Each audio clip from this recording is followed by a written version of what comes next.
Welcome to Get a Better Handle on Life. I'm Barry Winbolt, and this is my podcast. In this episode, I'm speaking to Seymour Jacklin, mastermind, writer and narrator behind the podcast Stories from the Borders of Sleep. Hello, Seymour. How nice to be speaking to you. Hello, Barry. We're going to be finding out all about your podcast, but I think there's a greater story behind that, which you as a modest person probably need drawing out of you. But let's start by, could you give me a quick explanation of the podcast? Okay, my podcast is called Stories from the Borders of Sleep. It's short fiction. It's mostly fairy tales that I've written. That sort of, I suppose, in terms of genre, think Alice in Wonderland, think sort of metaphysical whimsy. There's a lot about nature, a little bit of magical sparkle thrown in. A lot of the original stories are actually drawn from dream material. So when I started podcasting back in 2011, a lot of the ideas for the stories were coming from dreams that I'd had, and hence the title of the podcast, Stories from the Borders of Sleep. Or they were sort of delved from the kind of hypnagogic state that one is in as one drifts off to sleep or wakes up, where imagination and reality sort of mesh, as it were. How do you capture those thoughts? Because we all know, I'm sure we've all had the experience of a brilliant idea in that hypnagogic state, as you mentioned, only to find that it's incredibly elusive once we've woken up. I probably lose 80% of the ideas, but there's enough gold in the 20% that I do reclaim. I mean, I guess from the age of 11, I've kept a dream diary. And there's something about that enhances your ability to remember dreams. Either I'll recover the dream at some point in the day because something's prompted it, or I will remember on waking up and try to write down at least a few key words. Well, I know from having worked with a colleague who worked in the area of sleep many, many years ago, that he trained himself through keeping a sleep diary. Yes. To be able to remember. It's an absolutely fascinating thing. And if you delve into the arts, literature and, the visual arts, how much of an influence dreams have historically been, and how many of our favourites actually drew on that kind of material and had similar practices. I wish I could remember the name of the guy, but there is a chap who wakes up without waking up every night and paints. And then he properly wakes up in the morning and sees what he's painted. And it's extraordinary. Yes, I just checked while we've been speaking. His name is Lee Hadwin from Croydon in South London. Yes. Well, I mean, it's certainly a seam to be mined in terms of creativity. I developed the idea when I was writing books more that I would not do any revision the night before. I wouldn't sit in bed and read tomes on psychology. But what I would do was read a significant paragraph and then go to sleep. And I would wake up anything between 4 and 6 in the morning, and I really wouldn't have to work at it. And I did that for 5 years with a blog as well. So every morning I'd wake up and just write a blog post with no planning.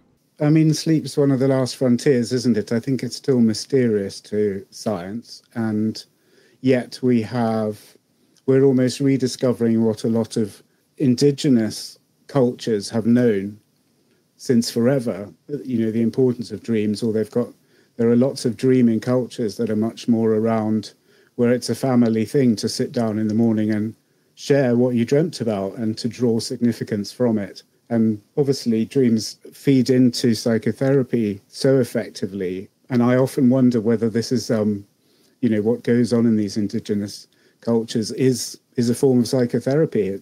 And they've known about it for thousands of years. Yeah, well, there's so much depth in there into our psyche that without getting all psychoanalytic about this, there's just, we are told, we use such a small proportion of our minds that it's a good idea to consider the idea that there may be something in the sort of hinterland that we can draw on. And you've done that with Stories from the Borders of Sleep with your podcast. And I noticed that the subtitle is Curious Tales and Fantastic Fables. Can you say something about, did you start, I know it's got sleep in the title. Yeah. Did you start out with the idea of doing something therapeutic and supportive with it, or was it just an outlet for your writing? It was the latter, very much. I didn't start with any intention other than to fool around and put something out there. And in many ways, that was the easiest ticket to go in on, because if you're not conscious of having an audience or a sense of responsibility towards them, you can be freer creatively. But as the listenership grew and I got feedback, it was clearly becoming a total magnet for insomniacs. There's something about my voice that is soothing, and I think it's the combination of the kind of whimsical, otherworldly sort of narratives combined with my voice that have rarely clicked with a lot of people. So the most consistent feedback I get is people rely on it, to go to sleep or to get back to sleep if they find themselves waking up in the middle of the night.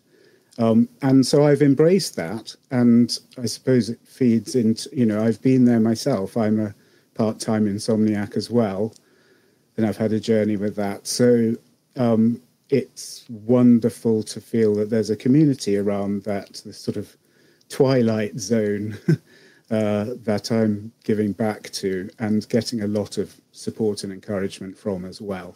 Yes, there's nothing like customer feedback or audience recognition to help to motivate us, to keep us going. Obviously, as the audience has grown, it's come with a greater sense of responsibility. You are talking to people in that state between waking and sleeping, which is a state of vulnerability. And I think with that, I've begun to take a lot more care over the content and the presentation, because it should be soothing. It shouldn't be triggering. It needs to have the desired effect, and that has been a challenge in itself from the writing point of view. Looking at it from the hypnosis perspective, it's also a phase when one is suggestible. Yes. And can take ideas on board more easily. We can learn some things more easily, but equally... Yeah, well, it's fascinating to hear you say that, because I've long suspected there's a little bit of an overlap with hypnosis, and as a result, I tread very carefully. That takes us off course a little bit, but your story behind you, is... You said a couple of things to me the other day when we were talking about this. I remember thinking that you had a very interesting story. You mentioned that you didn't sleep very well earlier in your life. Was there anything else that sort of set you up? Because you're a writer as well, aren't you? Yes. It's not just about podcasts. Yes. Broadly speaking, writing ties together the variety of things I do in life, really. I'm Barry Winwell, and you're listening to Get a Better Handle on Life. If you're finding this podcast interesting, please support me by sharing this with someone you know, or by following me on any of the usual platforms. Thank you. I've always danced around the care, the therapeutic side of things. I was trained as a psychiatric nurse and in practice for several years. And now I'm sort of taking a blended approach where I'm writing both for industry and for care settings. And, that goes to copywriting, policy work, training, all kinds of different pies. Yeah, sleep has been a massive theme with me personally, and I think that's why the nub of a lot of my work ends up being around that.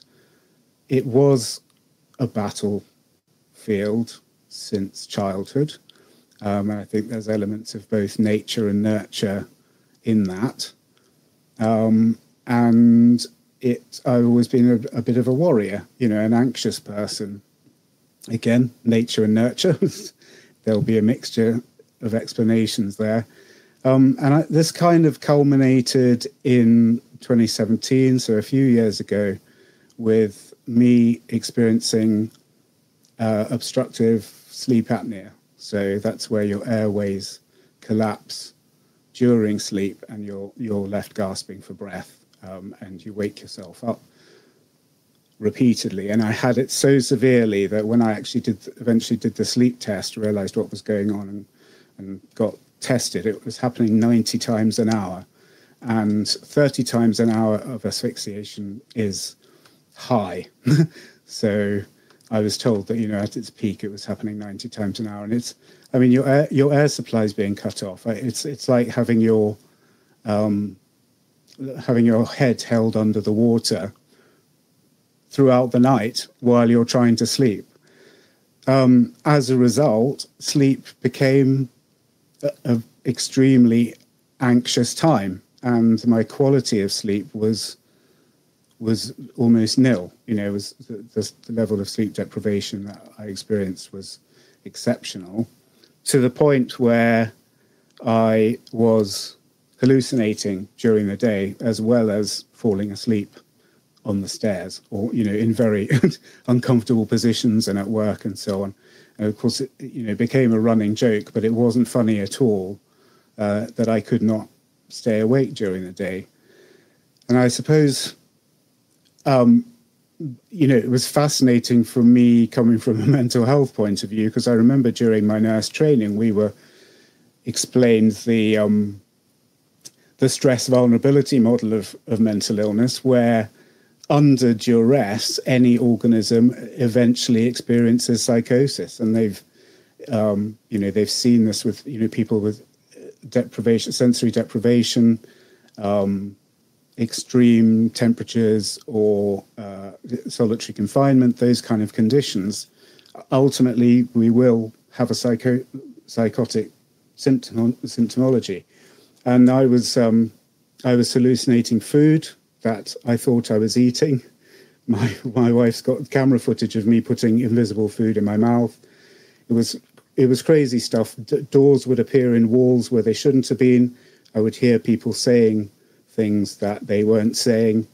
And so interesting, very serious state to get in, but very interesting to test the stress vulnerability hypothesis myself, and to see how that happens, and to know what it's like to experience psychosis, I suppose. The lasting effect, of course, of that kind of experience of having your organs starved of oxygen, particularly the brain, which is the hungriest of all our organs when it comes to oxygen, is just lasting effects. So very, very high risk, comorbidity with heart disease, control of blood sugar. What comes along with sleep deprivation, and not just obstructive sleep apnea, but any level of sleep deprivation, is just enormously resounding consequences for the organism in general, for us. And I feel that, I've still been, it's now 2024, I'm still recovering. I'm still on a curve of coming back from that. Cognitively, I've never quite been the same. And I know, interestingly, some people have experienced this since COVID as well. They're sort of not quite recovering their memories as effectively, slower thinking, not quite as sharp as they were. And it really does feel as if the treadmill was sort of, the incline was increased by a few degrees, and everything has been harder since that. So as a result, yes, a good night's sleep has just emerged to me as so fundamental that I would say a lot of my life, a lot of my choices are formed around prioritizing that, because if it's off whack, everything is off whack. Self-regulation, impulse control, eating, cognitive ability, it all gets dragged in. As I'm listening to you, I mean, thank you very much. That's a very honest and revealing account. And I've spoken, obviously, in my work to quite a few people about sleep, but they've usually been practitioners. What you've explained is opening doors in my mind about other things. I'm wondering about the rise in our society of what I can only call is dysfunction or abnormality in children in terms of behaviour and so forth, because nobody's ever mentioned that. And yet one of my first questions when I'm seeing clients as a therapist is, how do you sleep? It's kind of almost a red flag issue, because that's what we're going to deal with first, whatever the presenting complaint. And of course, if little ones aren't getting the sort of rest they need, they may be sleeping, but if they're not getting the quality of sleep they need at a developmental time, and of course I'm theorising, I have no right to say all this, but this is just a chat between us, and it just got me thinking, just as one example. So how did you overcome that, or what was the switch? What was the difference between then and now? Obviously, getting the right kind of treatment for sleep apnea was a turning point. So I started using CPAP, which is positive airway pressure. You wear a face mask during the night and it keeps your airways open with a stream of air. Immediately, I got most of my life back. I was able to start functioning again. So that was enormous. And thankfully, I'm one of the people who can tolerate that. You would imagine that sleeping with something stuck on your face would be actually, very, very difficult. And I know a lot of people struggle to adjust and have to find other solutions, but it worked for me. So was that a question of, through using that appliance for long enough, you kind of re-educated yourself, something changed physiologically in you so that eventually you didn't need it?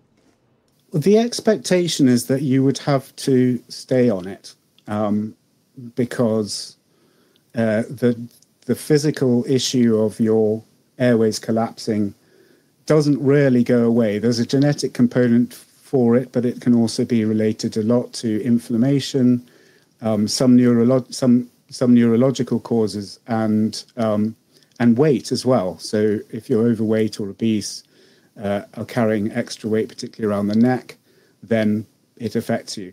Again, if you lose some of that weight, and I have done, and I have also learnt which foods or behaviours tend to cause inflammation. I found that if I consume wheat, I swell up internally. So it puts everything under pressure a lot more. And, things like that I was completely unaware of. So through looking after myself and really, really majoring on my own health, which thankfully, I suppose I've made it a priority. I thought there's no point in doing this by halves if it means that my life's just going to be shorter, because there's quite a few things I want to do in life still. And that was a strong motivation. So I'm not reliant on that treatment anymore. But you are told when you start it that you probably will need it for the rest of your life. I think that can be challenged, but everybody is different. And I suppose it's just so important when talking about sleep, and that there's no one size fits all for anybody. And a lot of the people I talk to who struggle with insomnia, they've tried all the advice that's out there around sleep hygiene, and I think if you do an internet search of how can I sleep better or sleep problems, you're told the same things, banish screens from your bedroom, turn the thermostat down a bit, have a settled routine in the evening. It doesn't go far enough, and it doesn't work for everybody. And I've had conversations with people who've got to that desperate. I've done everything they tell me to do, and I'm still struggling. So what do you do when you've tried everything? So coming back to your excellent podcast then, how do the two worlds link? The narrative story, whatever we're saying, you've just given me about your incredible experiences with sleep apnea and coming out of that as much as I guess one can, You said it's an uphill thing, still going on a bit. And then you've got this responsibility you feel to your audience in your writing. So you're writing from your creative you, which is something you have a gift for, but you've got this thing perched on your shoulder that's whispering in your ear about your responsibility. I try not to overthink it because, again, overthinking shuts down the spontaneity of things. But one of the things that a lot of people report is the racing mind, keeping them awake, stopping them from falling asleep or waking them with anxiety at the classic 3 o'clock, 4 o'clock wake up. And the racing mind is the problem. The mind needs to be stilled. It needs to be taken away. And I think that I deliberately provide an activation for the imagination, it is whimsical. It does take people from where they are and move them into away from thoughts. And nothing bad really happens in the stories. It is purely soothing. I think it invokes for many childhood and being read a bedtime story. And I think we have many people will have early imprinting of that as a comfortable, safe passage into sleep from childhood. And I think there's a big part of it that invokes that. Certainly for me, stories, being in fantasy on the point of going into sleep, it was a guarantee of a good night, really. And I think that is being invoked as well. So, I had my own experience. And I think the way that I often would treat myself is I would tell myself stories. You've reminded me that when I was a child, and it would have been probably from the age of 8 to about 12, I would tell myself sagas. These were ongoing stories. They quite often featured me as a hero. Absolutely, yeah, that's good. something around, very often featured around animals, because I was crazy about nature and animals, and I could name every British bird and half the plants and every fish and all of that stuff. I can't now. Yeah. But that was my absolute abiding passion, and I've always felt since then a slight embarrassment, because I was embarrassed at the time. If people thought I was physically talking out loud to myself, yes, but very quietly, about these stories and acting out the stories in some cases. And I loved it. I would look forward to bedtime because I knew I could continue the story. And I never had a map for the story. Sure. It just was there, and it was a solace, I suppose. I wasn't going through an unhappy childhood. It was fine, but it was just another world. So that idea of creating a space is a lovely one. I think fundamentally life is really brutal. I don't think anybody escapes from that.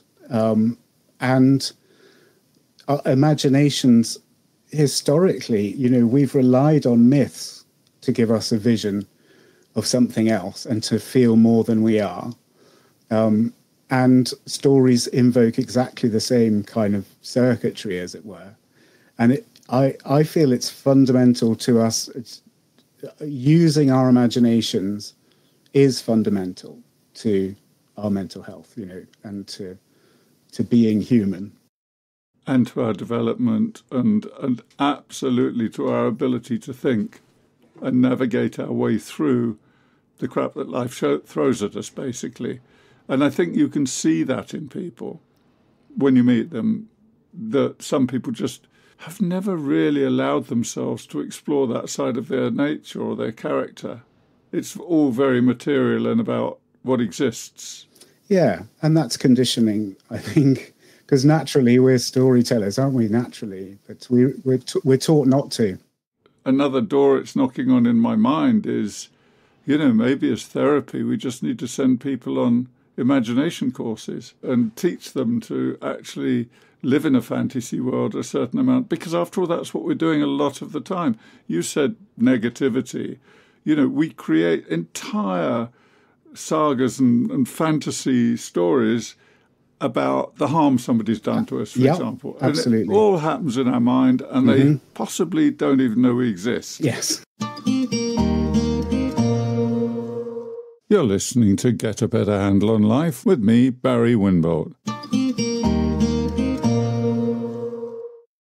And that's the blessed mind trying its best to look after you. It is saying danger, and, it's being overcautious, and it will try at every cost to keep us safe in the moment, no matter how much it needs to catastrophize. And yeah, that's the challenge. I mean, it's a brilliant organ, but it can run riot with with its ability to convince, to spin narratives, as you say. Well, it does its job over enthusiastically sometimes. Absolutely. And something I'm always saying to people is, you can let your mind run your life, or you can learn some skills to actually take control of some of that and make it a concrete choice about how you think. It's not what you think, it's how you approach the exercise of thinking that is so often the thing. And I think it is a game changer for some people to realise that they can talk back to their thoughts. There's two sides to that conversation.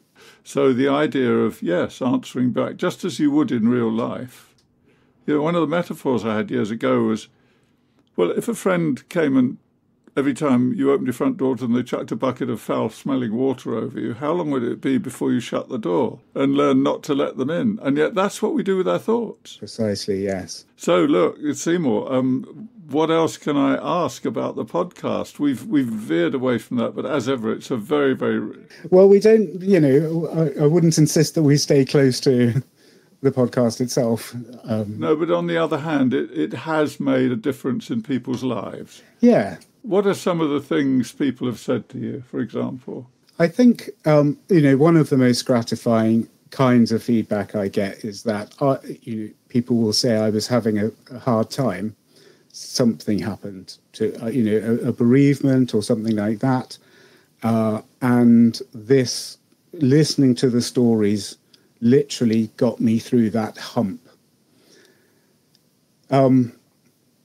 I wish I knew precisely the mechanics of that, that it could be bottled and franchised or whatever, but there is perhaps something in the voice. So I love John Denver's song, Late Night Radio, where and the shipping forecast, those kind of things that people tune into just for another human voice to be with them in the dark. And the loneliness, amplifies everything, doesn't it? So without anything to present an alternative to your thoughts, they become magnified in the darkness. And we know that in semi-sleep, our normal ability to challenge thoughts and to repress and monitor is one of the last things that comes online when you wake up. Is that inhibition? That's the word I'm looking for. So you don't have those inhibitions normally, in semi-wakefulness, and so the middle of the night is a twilight zone. And if there can just be another voice, another human voice in that place, and I think again going back to indigenous societies, there would have been chit chat through the night. It wasn't a lonely place. It wasn't the lonely place that we in modern society have made it. Families slept much more closely. There was always movement going on. There was always a sense that the night was alive as well. And we've sort of clinically cleansed it. There's that conversation I've never been able to fully understand. One sleep expert tells me one thing and another one tells me another thing. But I've often woken in the night with an idea. And my strategy for that has been, okay, I'll use the time. And it's what I recommend to my clients. If you keep waking up, use the time, don't lie there. But for me, for a writer or somebody who's creating stuff or working ideas out, that's invaluable. I have done so much good stuff in 1 or 2 hours at some unearthly hour, usually 2 o'clock in the morning, something like that. Then there's this debate. A friend of mine who's a psychologist said to me, yeah, but, in Samuel Pepys' day, they used to get up and have a steak and kidney pudding or visit their neighbours. And I have read this. So that we're the only monophasic, in terms of sleep, the only monophasic creature on the planet. Now, I don't know the truth of that, but it suits me to believe it. And I've never panicked about waking up. I just use the time. I just found that so liberating, really. And I've never worried about being tired as a result. When you stop worrying about being tired, you feel less tired. Yeah, yeah. The anxiety that comes with it is not, it's a feedback loop. And I have to qualify this, I suppose, and say, I know some people suffer terribly, and they'll probably turn this off at that point where I say, if you stop worrying about it. I'm not diminishing or minimising anybody's experience, but for me personally. Well, I think there's an aspect in which, society, modern life has put expectations on us to be up at 9 and show up. And in many ways, that working against some people's circadian rhythms. And I was reading an article this morning about phasic work patterns. So people who are able to negotiate with their place of work that they will do the bulk of their work after 9 o'clock at night because they're a night owl and that works for them.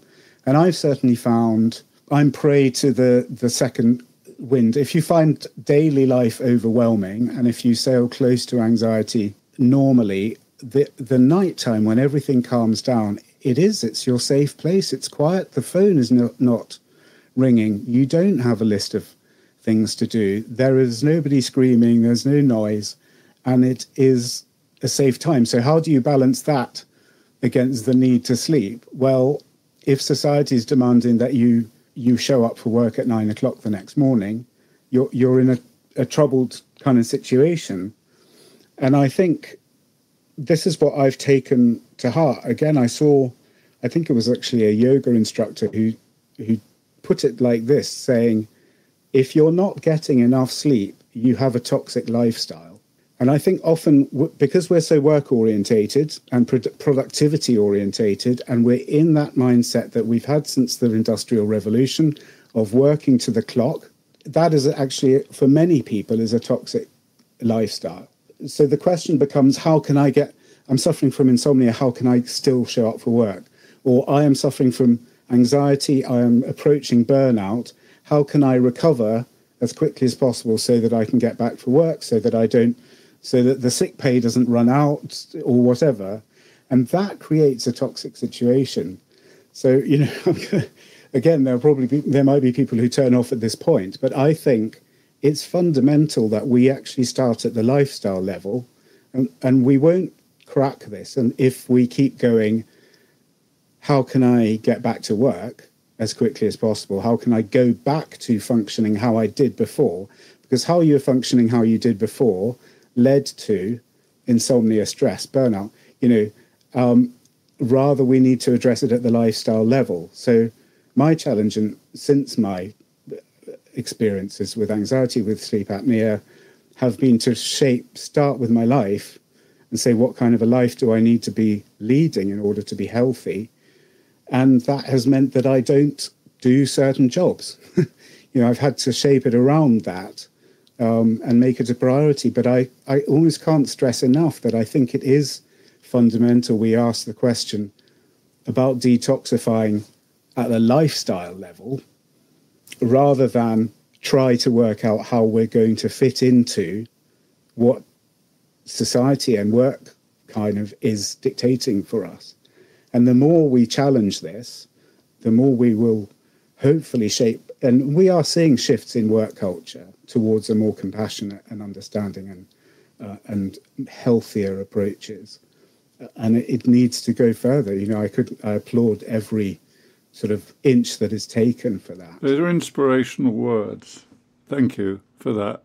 Seymour Jacklin, it has been a real pleasure speaking to you. Enlightening, therapeutic, uplifting, informative. What more can I say? I can say that the podcast is called Stories from the Borders of Sleep, and you'll find it from your usual podcast provider.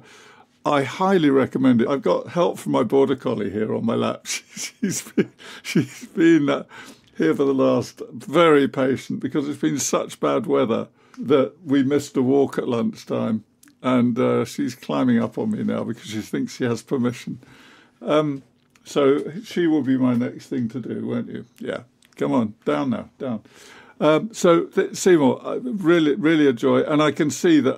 I think it would be worth having another conversation sometime to see where it went. Because if you would be up for that, because you've got such a depth of knowledge and so much. Absolutely. Just a great. Well, you're a writer, aren't you? But you present your case so well, and you present your information so well. So thank you so much for that. Well, I'm glowing from the compliments. Thank you so much, Barry. I appreciate it. It's been great to talk to you. I've learnt so much from you over the last few years. And so, long may it continue. Let's keep talking. Yes, let's. So thank you very much. And honestly, a pleasure. Take care. Thank you. Okay, bye. And my thanks to Seymour Jacklin, who writes and presents the podcast Stories from the Borders of Sleep. Well worth listening to. There's a link in the episode notes. That's all from me, Barry Wimbold, for this episode of Get a Better Handle on Life. I hope you found today's episode informative and useful. If there's anything we missed or something you'd like to know more about, email me. I'd love to hear from you.